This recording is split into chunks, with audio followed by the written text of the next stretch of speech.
Jaungada priekšvakarā katrs no mums izvērtē aizējušā gada rezultātus. Kas ir izdevies un kas nē. Kāds ir bijis 2013. gads mūsu pilsētas dzīvē?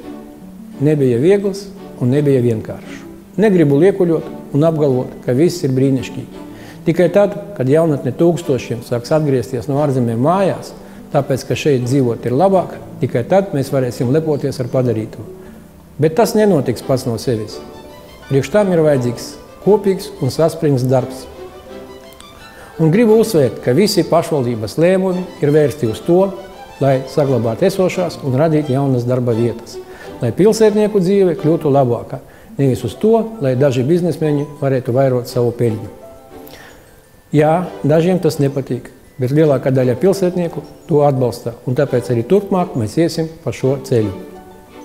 Ziemassvētkos un jaunajā gadā gribu novēlēt, vēlmi sapņot, lai piepildās vispārdrošākie plāni, lai jums pietiek laimes, lai pietiek ticības saviem spēkiem, lai jūsu ģimenē skan bērnu smiekli, lai uz galda vienmēr pietiek cienesta. Priecīgus Ziemassvētkus un laimīgu jauno gadu! Ziemassvētku un jaunā gada laiks ir īpašs laiks. Tas īpašs arī mūsu pilsētas iedzīvotājiem. Jo tieši šajā laikā mēs izvērtējam, kas ir izdevies iepriekšējā gadā un kaļam plānus uz jauno gadu.